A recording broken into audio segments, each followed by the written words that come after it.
કેમ છો મજામાં? Light camera action. ये दोस्ती हम नहीं तोड़ेंगे, छोड़ेंगे हम मगर तेरा साथ ना छोड़ेंगे। તો નમસ્કાર વિદ્યાર્થી મિત્રો, લક્ષ એકેડમી ઓલવેઝ તમારી સાથે છે, ક્યારેય તમારો સાથ છોડવાનો થતો નથી, બરાબર? આપની સફળતા એ જ અમારું લક્ષ્ય। ઓહો, તો આજે આપણે ચેપ્ટર નંબર 1 રાસાયણિક પ્રક્રિયા અને તેના સમીકરણો, વિજ્ઞાનની અંદર નવું ચેપ્ટર આપણે જોવાના છે, બરાબર? કોની સાથે? બાબા રવિ સાથે। ઓકે, ચાલો તો આપણે ચાલુ કરી દઈએ રાસાયણિક પ્રક્રિયા અને તેના સમીકરણ। હવે આ ચેપ્ટર તમારા માટે ઇમ્પોર્ટન્ટ રહેશે, કેમ? કારણ કે 9મા ધોરણની અંદર તમે આ શીખીને આવ્યા નથી, એટલે કે પ્રક્રિયા બનાવવાનું શીખીને આવ્યા નથી, અહીંયા બનાવવાની છે અને થોડુંક તકલીફ પડશે। જો તકલીફ પડે તો લક્ષ એકેડમીના જે વિડિયો છે તમારા માટે છે, 2 વાર 3 વાર 4 વાર જોયા રાખો, બરાબર છે? તો અહીંયા આપણે જોયું કે કેટલું ઇમ્પોર્ટન્સ છે આ ચેપ્ટરનું। તો આ ચેપ્ટરમાંથી એક પ્રશ્ન 1 માર્કનો હશે અને એક પ્રશ્ન 3 માર્કનો હશે, બરાબર છે? અને આમાંથી એક પણ પ્રશ્ન આ બેમાંથી અથવામાં હશે નહીં, એક જ પ્રશ્ન પૂછાય છે। તો 3 માર્કનો પ્રશ્ન જવા દેવાય નહીં, એટલા માટે ઇમ્પોર્ટન્ટ ચેપ્ટર છે। તો એના માટે આપણે જોશું પહેલા તો કે રાસાયણિક પ્રક્રિયા કોને કહેવાય, અથવા તો કેવા પ્રકારની પ્રક્રિયા છે રાસાયણિક પ્રક્રિયા છે, અને એનું સમીકરણ છે કેવી રીતે આપણે બનાવવાનું છે, બરાબર છે? તો ચાલો જોઈએ, સ્ટાર્ટ કરીએ કે રાસાયણિક પ્રક્રિયા કયા પ્રકારની પ્રક્રિયા છે। તો આપણે જે શ્વસન લેતા હોય, એટલે કે શ્વાસ લેતા હોય, અને બાબા રામદેવ જે શ્વાસ લેતા હોય ને કપાલભાતી, બરાબર? તો એ પણ બધું શું છે? શ્વસનની પ્રક્રિયા રાસાયણિક પ્રક્રિયા છે। બીજું આપણે કહ્યું કે તમારા મમ્મી, મારા મમ્મી, બધાના મમ્મી ઘરે ખોરાક બનાવતા હોય, રાંધતા હોય, કે મસ્ત મસ્ત સુગંધ આવતો હોય, એમને મોઢામાં પાણી એમ અડધા ધરાઈ જાય એમને, બરાબર? તો એ જે વસ્તુ રંધાય છે રાસાયણિક પ્રક્રિયાથી રંધાય છે, બરાબર?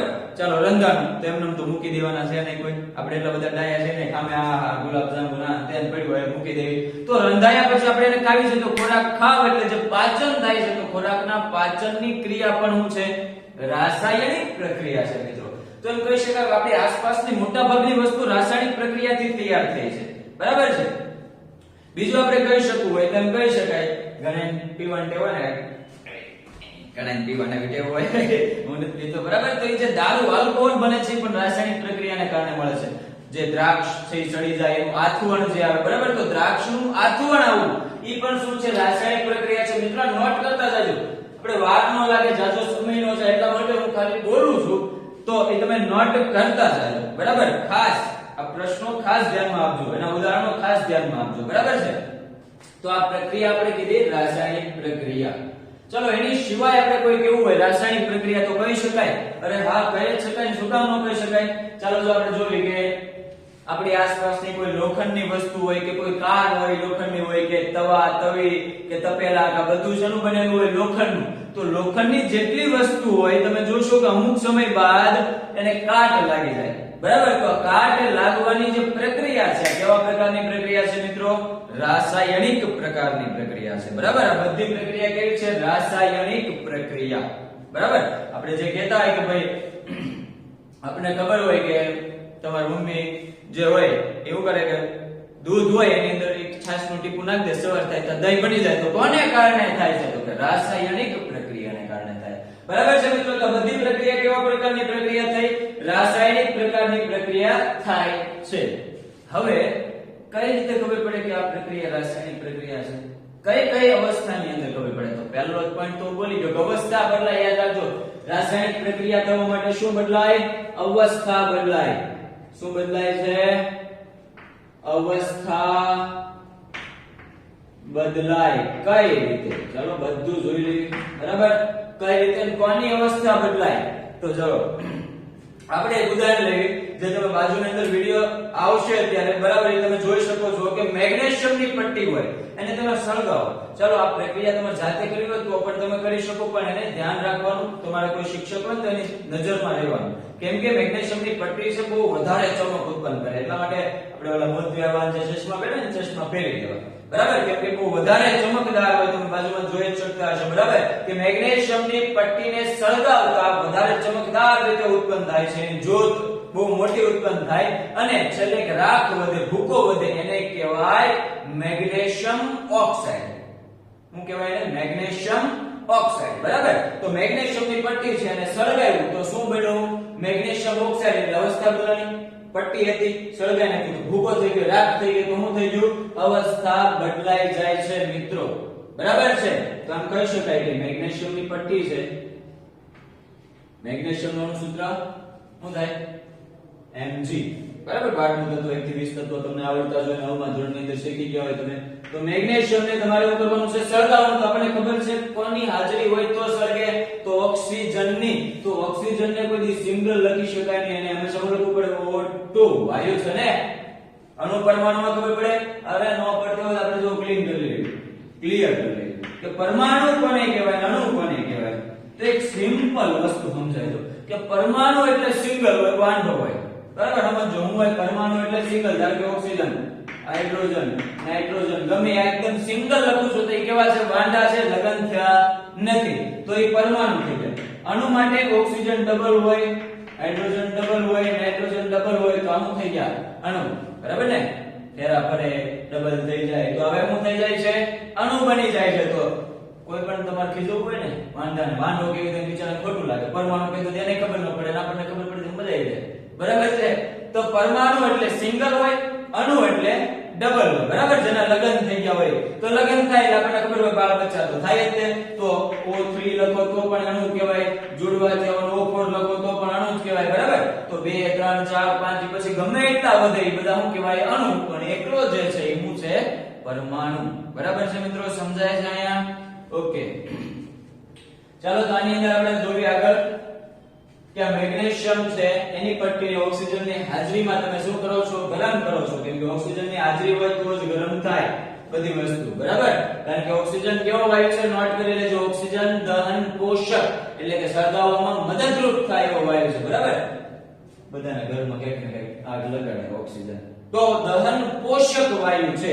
તો આ બે ભેગા મળીને શું બની જાય? એની રાખ. એટલે એને કહેવાય મેગ્નેશિયમ ઓક્સાઇડ, MgO. બરાબર. તો તમને એમ થશે અહીંયા ખોટું લખ્યું ને અહીંયા કેમ O છે?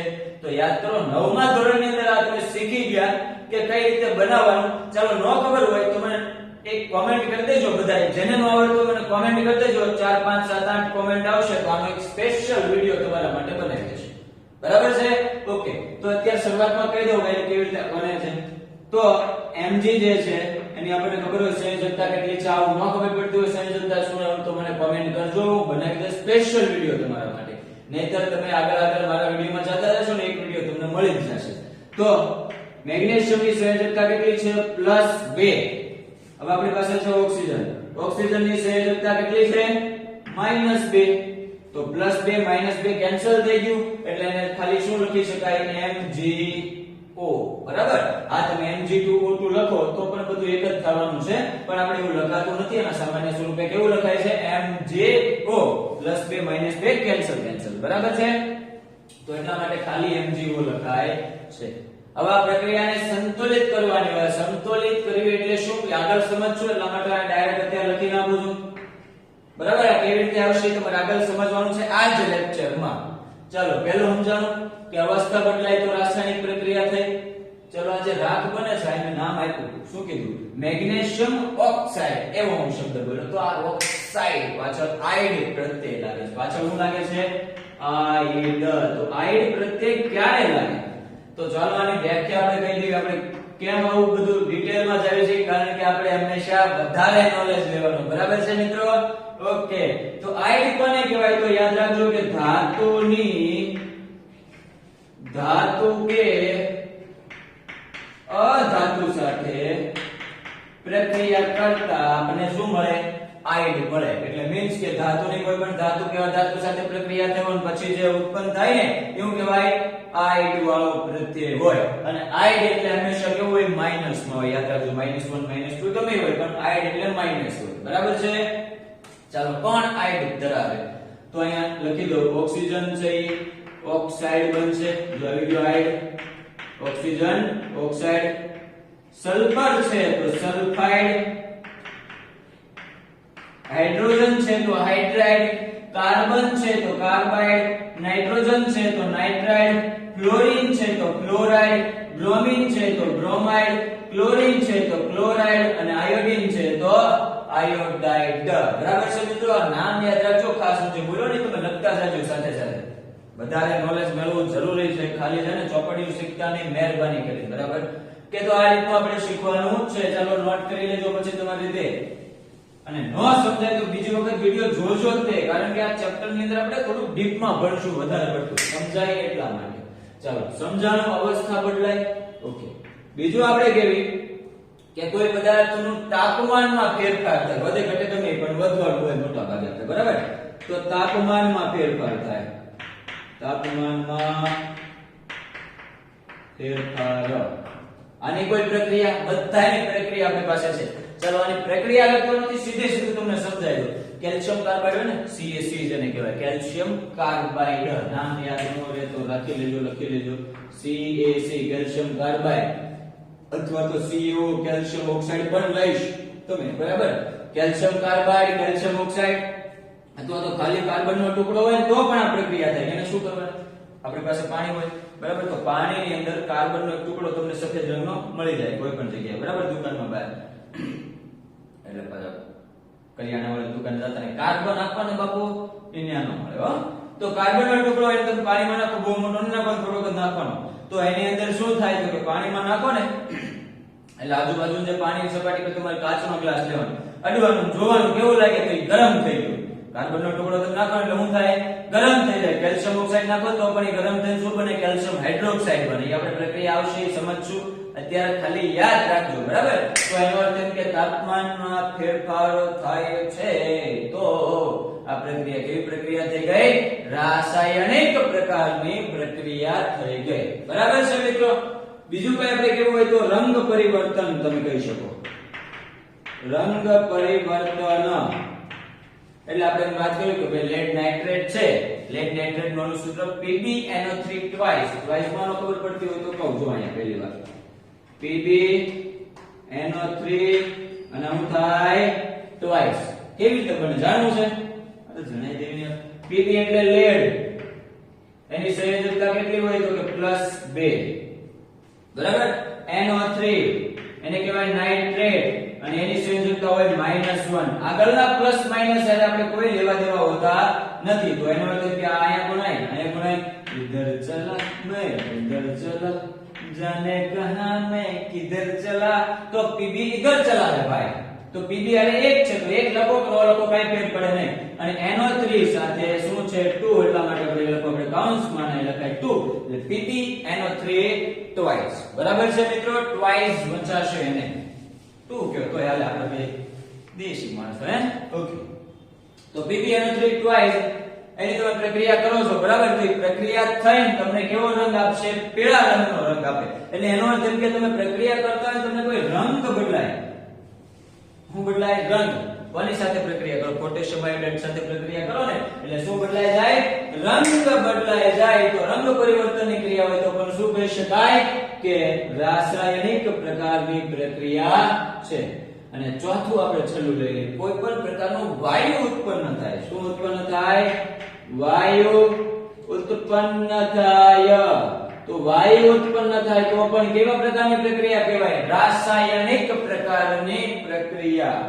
આનું ઉદાહરણ, બધાના ઉદાહરણ છે આપણી પાસે. જો આપણે કેવી કે કોઈ આપણે કસનળી હોય, કસનળીની અંદર તમે ઝીંકનો ટુકડો નાખી દો. ઝીંકના ટુકડા આપણે ઓલા એલ્યુમિનિયમ ફોઇલ હોય ને એના જેવા સિલ્વર કલર જેવા એના કલર હોય. બરાબર? તો ઝીંકના ટુકડાને કાં તો HCl અથવા એનું મજા ન આવે તો H2SO4 આ બેમાંથી ગમે એક સાથે પ્રક્રિયા કરવાની. બેનું નામ પણ કહી દઉં, હાઇડ્રોક્લોરિક એસિડ અને સલ્ફ્યુરિક એસિડ. યાદ રાખજો કે સલ્ફ્યુરિક એસિડ ને રસાયણનો રાજા કહેવામાં આવે છે. યાદ રાખજો આ બધું. રસાયણનો રાજા. બરાબર? બરાબર છે? તો કાં તો HCl અને કાં તો H2SO4 બેમાંથી ગમે એક સાથે તમે પ્રક્રિયા કરવાની છે. એટલે તમે જોશો કે ભાઈ કસનળી છે એની અંદર એક ટુકડો ઝીંકનો નાખેલો છે અને એમાં પછી કાં તો HCl અને કાં તો H2SO4 મંદ. બરાબર? સ્પેસિફાઈ કરી દઉં તમને.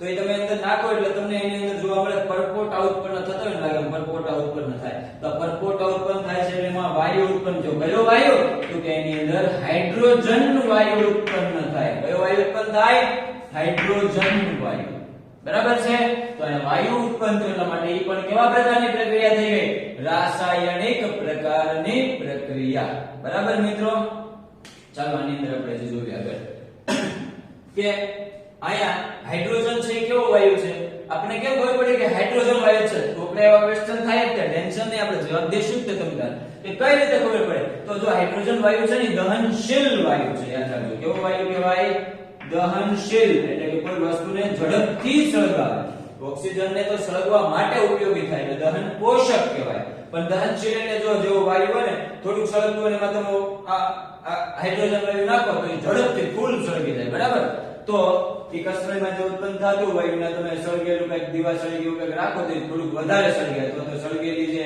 અગરબત્તીઓને રાખો તો એ વધારે થોડુંક સળગવા માટે તેમ કહી શકાય પણ ખબર પડી જાય કે કેવો વાયુ છે દહનશીલ હાઇડ્રોજન વાયુ છે બરાબર છે મિત્રો ઓકે ચાલો આગળ વધીએ આપણે ઘણા બધા આની અંદર ઊંડા ઉતરી ગયા તો નોટ કરી લેજો મિત્રો બરાબર તો કઈ કઈ પ્રક્રિયા રાસાયણિક પ્રક્રિયા કહેવાય અને ક્યાં બે કહેવાય સમજાણું ને अच्छा अच्छा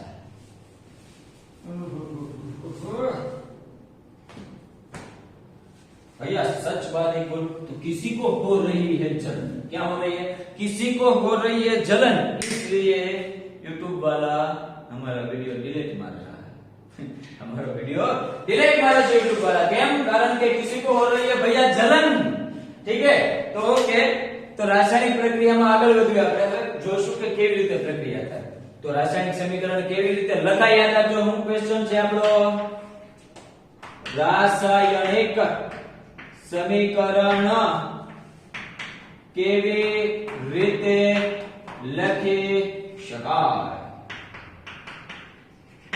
બરાબર છે મિત્રો તો કેવી રીતે લખી શકાય તો સમજો કે એક વચ્ચે એક તીર હોય પહેલા આપણે આને સમજી લઈએ હું એક તીર આને gives એવું કહેવાય હું વચાય gives અથવા તો આપણી ભાષામાં તીર બરાબર હમ તો ભાઈ કાઠિયાવાડી બરાબર તો gives નહીં આપણે એરો રાખી તીર ઉસાડીએ ઓકે તો આ જે તીર છે આની બે બાજુ થઈ ગઈ ને ડાબી અને જમણી તો ડાબી બાજુની સાઈડ કોણ હોય તો કે ડાબી બાજુની સાઈડ હંમેશા કોણ હોય છે પ્રક્રિયક હોય કોણ હોય પ્રક્રિયક આમાં બેટા કોના પડતો પ્રક્રિયક એટલે શું ચાલો સમજી લેશું પણ ખાલી પહેલા નામ યાદ રાખી લો આ કઈ બાજુ થઈ ગઈ gives ની એટલે કે તીરની જમણી બાજુ અને જમણી બાજુ જે હોય એને કહેવાય નિપજ બરાબર ચલો કઈ રીતે આપણે સમજવું આને પ્રક્રિયક શું નિપજ શું તો સિમ્પલ ભાષા સમજાવું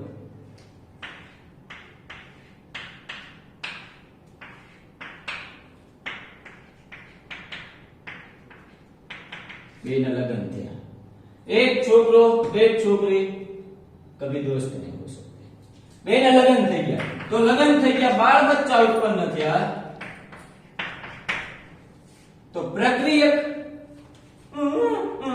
નિપજ સમજાય છે મિત્રો તો બે માંથી જે ત્રીજું ઉત્પન્ન થાય છે આને આપણે શું કહીશું નિપજ તો આ રીતે હોય કે પ્રક્રિયક એટલે બે પદાર્થો છે એને ભેગા કરો અને કે ત્રીજી વસ્તુ જે બને છે એ આપણી નિપજ થાય સમજાણું કોણ પ્રક્રિયક કોણ નિપજ પાછું કોઈ પૂછે તેમ લખીને આવતા ને પતિ પત્ની પ્રક્રિયા કોઈ ખોટું પાછું માં છે તો આ ડાબી બાજુ જે હોય પ્રક્રિયક કહેવાય જમણી બાજુ હોય છે નિપજ કહેવાય તો આપણે જે MgNO2 વાળું હતું ને પ્રક્રિયા લખી દો એટલે ખબર પડી જાય આપણે શું હતું મેગ્નેશિયમની પટ્ટીને ઓક્સિજનની હાજરીમાં અને કેવો ઓક્સિજન કહેવાય ડાય ઓક્સિજન કેમ ડાય ખબર છે કારણ કે વાળ ધોળા થઈ ગયા તો ડાય નાખી એટલે નહીં તો બે અણુઓ જોડાણા ને એટલા માટે એનું કહેવાય ડાય 3 હોય તો ટ્રાય 4 હોય તો ટેટ્રા 5 હોય તો પેન્ટા 6 હોય તો હેક્સા 7 હોય તો હેપ્ટા 8 હોય તો ઓક્ટા 9 હોય તો નોના અને 10 હોય તો ડેકા કાઈ ખબર પડી નહીં સાહેબ પણ વાંધો નહીં યાદ રાખજો ફરી રિવાઇન્ડ કરી લેજો બરાબર 10 સેકન્ડ પાછળ લઈ જજો ખબર પડી જશે તો આ બે છે એટલા માટે એનું કહેવાય ડાય અને ઓક્સિજન છે તો ડાય ઓક્સિજન બરાબર તો આ બે વચ્ચે હવે આપણે શું કર્યું હતું પ્લસ તો એમ કહી શકાય કે બે કે બે કરતા વધારે પ્રક્રિયક કે નિપજ મળે યાદ રાખજો બે કે બે કરતા વધારે પ્રક્રિયક કે નિપજ મળે તો એની વચ્ચે હંમેશા શું લગાડવાનું પ્લસ ની નિશાની મૂકવી બરાબર છે. ઓકે, તો અહીંયા આપણને શું મળ્યું હતું? MgO. ચાલો આટલું થઈ ગયું. એની પછી આપણે કહી શકાય કે હવે એને ભૌતિક અવસ્થામાં દર્શાવો. ભૌતિક સ્વરૂપમાં. ભૌતિક અવસ્થા લખી શકો, ભૌતિક સ્વરૂપ લખી શકો, બરાબર, ગમે એ લખી શકાય. ભૌતિક સ્વરૂપ, ભૌતિક અવસ્થા એની દર્શાઈ દેવી. કેવા પ્રકારની કેટલી હોય તો કે ટોટલ 4 અવસ્થા આપણે યાદ રાખવાની. એક તો જે ઘન હોય એને કહેવાય S, સોલિડ. જો કોઈ પદાર્થ પ્રવાહી અવસ્થામાં હોય એટલે કે લિક્વિડ અવસ્થામાં હોય તો એ કહેવાય લિક્વિડ, L. બરાબર. કોઈ વાયુ હોય, ગેસ હોય તો વાયુને ગેસ એટલે કે G સ્વરૂપે લખાય. પણ આવા પદાર્થો ભેગા થઈને કંઈક બને છે, જલીય પદાર્થો જેને કહેવાય. કેવા પદાર્થો? જલીય પદાર્થો. એને કહેવાય એક્વા અથવા તો એક્વાયસ અથવા તો ખાલી એક્યુ પણ કહી શકાય. બરાબર. તો યાદ રાખજો, small s, small l, small g અને સ્મોલ એક્યુ છે. કેપિટલ માં નથી લખ્યા. બરાબર, યાદ રાખજો મિત્રો. આ શું છે? ભૌતિક અવસ્થા. તો એની અંદર આપણે દર્શાવવાના કે ભાઈ આ કેવા છે? તો કે મેગ્નેશિયમ કેવું છે? ઘન સ્વરૂપ, ઓક્સિજન વાયુ સ્વરૂપ, અને મેગ્નેશિયમ ઓક્સાઇડ એ પણ ઘન જ આવે ને, રાખ બને છે. રાખ ઘન જ હોય. ચાલો આ રીતનું બને છે. બરાબર છે મિત્રો? ઓકે, તો આજે આપણે ભૌતિક અવસ્થા દર્શાવી દીધી. તો આને હવે આપણે શું કરવાની? સંતુલિત કરવાની. એટલે કે સંતુલિત કરી શકાય કઈ રીતે હવે આપણે જોઈશું. બરાબર છે? તો સમતોલિત કરવી એટલે શું? શું? સમતુલિત કયો કે સમતોલિત, ખાસ શબ્દ આવો વપરાતો હોય. તો સમતોલિત કરવી એટલે શું? સરખી કરવી. શું કરવું? સરખી. આપણને ખબર હોય ને ત્રાજવું હોય. આપણે જૂના જમાનામાં આપણે આવતું ત્રાજવું. આ એક બાજુ આમ નીચે હોય, એક બાજુ આમ નીચે થાય, ઉપર નીચે થાય. પણ બે બાજુ ધારો કે સરખું હોય, 500 ગ્રામ મૂક્યો તો સ્ટેબલ થઈ ગયું, સરખું થઈ ગયું. એનો અર્થ એમ કે શું કરવાનું? સરખું કરવાનું. એટલે કે બે બાજુ સમાન અવસ્થા ગોઠવવાની. કઈ રીતે? જો આની અંદર કોણ કોણ છે આપણે જોઈ લેવી. ડાબી બાજુ છે Mg અને O, જમણી બાજુ છે Mg અને O. ચાલો આટલું લખ્યું આપણે. બરાબર છે મિત્રો? તો આમાં આપણે જોવાનું કે સૌથી મોટામાં મોટો ઘટક કયો છે? એટલે કે મોટામાં મોટું કોણ છે? તો O, કેમ કે એની સાથે 2 છે, બાકી બધા સિંગલ યાદ છે. બરાબર. તો અહીંયા 2 છે. તો પહેલા યાદ રાખો કે જે સૌથી મોટું હોય છે એની સાથે આપણે કરવાની પ્રક્રિયા. બરાબર. તો ઓક્સિજન કેટલા છે? ડાબી બાજુની વાત થાય. પ્રક્રિયક માટે કેવા છે? ઓક્સિજન 2. પણ આયા ઓક્સિજન કેટલા છે? 1. જો હું આને કેટલા વડે ગુણું તો આની જેટલા 2 મળી જાય. તો 2 વડે ગુણી દઉં તો 2 એકા શું થઈ જાય? 2. તો એનો અર્થ એમ કે આની આગળ મારે શું મૂકવાનું થશે? 2. સમજાણું કઈ રીતે? ફરી વખત કહી દો. O2 હતા એટલે કે ઓક્સિજન 2 હતા, પણ અહીંયા ઓક્સિજન કઈ હતું ને એટલા માટે 1 જ હતો. તો 2 ને કેટલા વડે, સોરી 1 ને કેટલા વડે ગુણવી તો 2 થાય. તો 1 ને 2 વડે, એટલા માટે આખાને આપણે 2 વડે ગુણી દીધું. ચાલો આખાને 2 વડે ગુણો એટલે એનો અર્થ એમ કે 2 ઓક્સિજન થાય, 2 મેગ્નેશિયમ થાય. તો મેગ્નેશિયમ આ બાજુ આપણને કેટલા મળ્યા? 2. જો ડાબી બાજુ, સોરી જમણી બાજુ નિપજમાં આપણને કેટલા મળ્યા છે? 2. પણ ડાબી બાજુ તો 1 જ છે. તો 1 ને કેટલા વડે ગુણો તો 2 થઈ જાય. તો કે 2 વડે, તો એટલા માટે અહીંયા થઈ જશે 2. સમજાણું? આપણે આગળ લખી દીધી ડાયરેક્ટ, પણ હવે સમજાણું કઈ રીતે આવે છે તો યાદ રાખજો. સંતુલિત કરવા માટે પણ તમને 3 માર્કની અંદર 3 પ્રક્રિયા આપી છે. બહુ ઇમ્પોર્ટન્ટ છે. તો બોર્ડમાં 4 માર્ક માટે, પહેલી એક્ઝામમાં પણ તમને 6 માર્કનું પૂછાશે. એની અંદરથી 2 માર્કના 2 અને 1 માર્કના 2. બરાબર છે મિત્રો? ઓકે, ચાલો આટલું સમજાણું. બરાબર. તો આ પ્રક્રિયા આપણે વાત કરી કે પ્રક્રિયા કેવી રીતે લખી શકાય, કઈ રીતની બધી ઘટના છે. તો ટૂંકમાં કહી દઉં કે શું હોય તો કે પ્રક્રિયકમાં ડાબી બાજુ કોણ હોય? પતિ પત્ની. એવું નહીં લખવાનું ભાઈ, એવું લખવાનું પ્રક્રિયક. જમણી બાજુ કોણ મળે? તો કે નિપજ. ચાલો આટલું 2 લખી દીધું. પછી આપણને ખબર છે વચ્ચે શું હોય? તીર. 2 કે 2 કરતા પ્રક્રિયક વધારે હોય અથવા તો નિપજ વધારે હોય, પ્રક્રિયક કે નિપજ ગમે 2 કે 2 કરતા વધારે હોય તો શું લખવાનું? વચ્ચે પ્લસ. અહીંયા વચ્ચે ન હોય, 2 ની વચ્ચે પ્લસ લખવાનું. પછી તો એની પછી આપણે કરવાનું કે એની ભૌતિક અવસ્થા દર્શાવવાની. કેવી અવસ્થા? ભૌતિક. SLGAQ. બરાબર? 4 માંથી જે આવતી ભૌતિક અવસ્થા. પછી એને શું કરી દેવાની? સમતોલિત. બંને બાજુ સરખું. બરાબર છે મિત્રો? ઓકે, ચાલો હવે આપણે જોશું સમતોલિત કરવાનું મસ્ત આખા ઘટકો. આપણે કઈ રીતે એને સમતોલિત કરી શકાય છે એવું બધું આપણે જોયું. ચાલો તો અહીં આપણે જોયું કે આપણી પાસે આયન છે. આયન મીન્સ કે લોખંડ. આયન નો અર્થ થાય મીન્સ કે લોખંડ. યાદ રાખજો આયન એટલે કે Fe 26મું તત્વ છે, એનો અર્થ થાય છે લોખંડ, પણ બોલાય છે શું? આયર્ન. યાદ રાખજો આની જે સંયોજકતા હોય છે ને એના ઉપરથી આના બે ભાગ પડી જાય છે.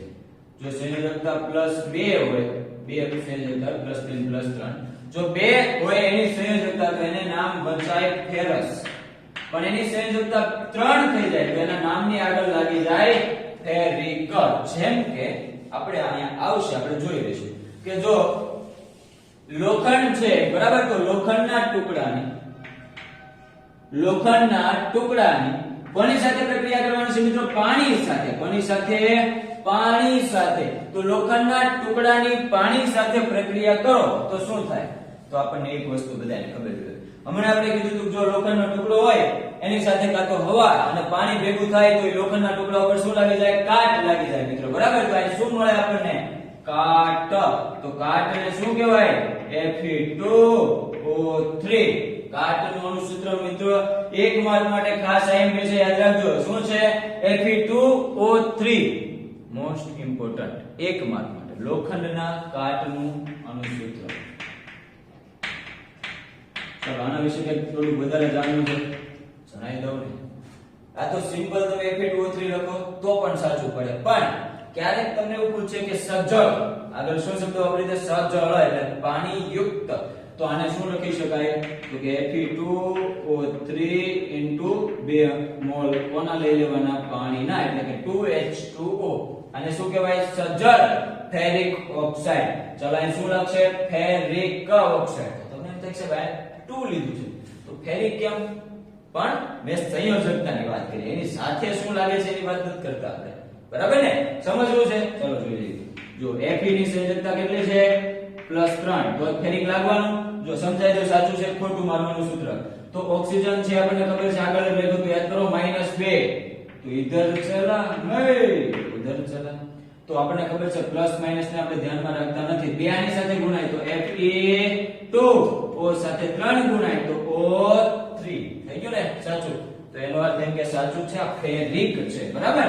તો ફેરિક ઓક્સાઇડ એનું નામ યાદ રાખજો, અથવા તો લોખંડનો કાટ, અથવા તો તમને લોખંડના કાટમાં આ ભૂલાઈ ગયો ના લખી નાખો તો પણ સાચું પાડે, કોઈ ખોટું પાડશે નહીં.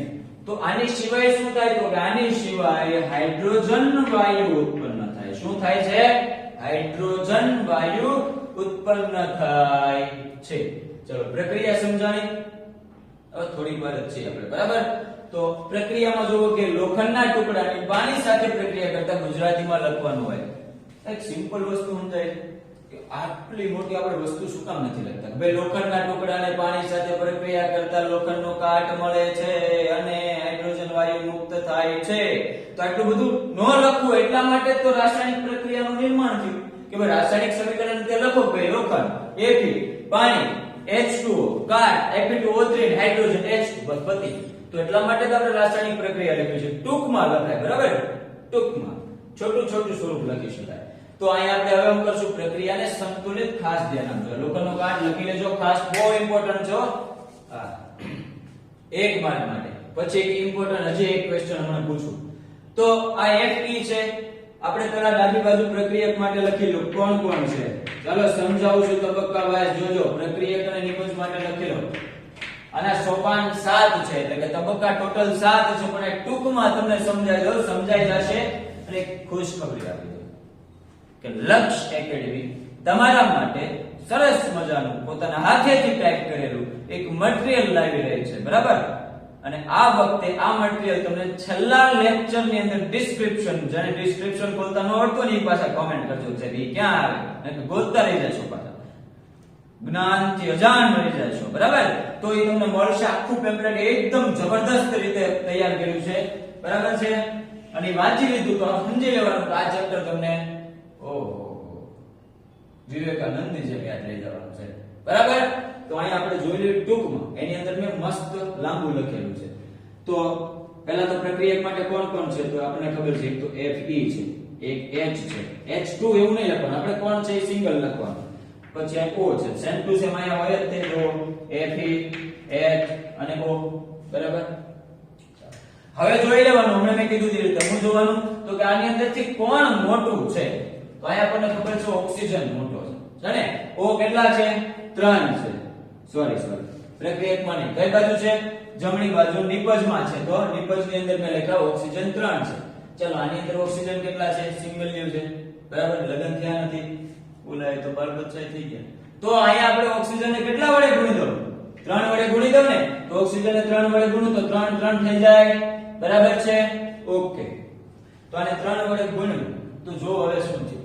એક થઈ ગયું ને, ઓક્સિજન થઈ ગયું. હવે એની પછી આપણે હાઇડ્રોજનને પકડ્યું. જો હાઇડ્રોજન કેટલા થઈ ગયા પ્રક્રિયક માટે? 3 2 6. 3 2 6. તો હાઇડ્રોજન કેટલા થઈ જાય છે? 6. કોના માટે? પ્રક્રિયક માટે. તો નિપજમાં જો, નિપજમાં હાઇડ્રોજન કેટલા છે? 2. તો 2 ને હું કેટલા વડે ગુણું તો 6 થાય. તો કે 3 વડે. તો કેટલા થઈ જાય? 6h થાય ને. તો કેટલા વડે ગુણું? 3 વડે. તો એનો અર્થ એમ કે અહીં આગળ કેટલા મૂકી દો? 3. ચલો ઓક્સિજન નું કામકાજ પતી ગયું, હાઇડ્રોજન નું કામકાજ પતી ગયું. હવે કોણ રહ્યું બાકી? Fe આયર્ન લોખંડ. તો જો ડાબી બાજુ એક જ છે પણ જમણી બાજુ કેટલા છે? 2. તો નિપજમાં કેટલા છે? 2. તો અહીંયા કાઈ નથી તો 1 છે. તો 1 ને કેટલા વડે ગુણું તો 2 થાય. તો 1 ને 2 વડે ગુણી દઉં તો કેટલા થઈ જાય? 2. તો એનો અર્થ એમ કે અહીંયા ગુણી દઉં 2 વડે. જોઈ લો કેટલા? 2 Fe. કેટલા? 2 Fe. 6h 6h. 3O 3O. તો હવે ખુશ થાવ, રાસાયણિક પ્રક્રિયા સંતુલિત થઈ ગઈ છે. બરાબર છે મિત્રો. સંતુલિત કરતા સમજાવવું બહુ ઇમ્પોર્ટન્ટ છે, કેમ કે આજ નહીં આવડે તો આગળ શું આવડવાનું? બરાબર, સમજાય છે?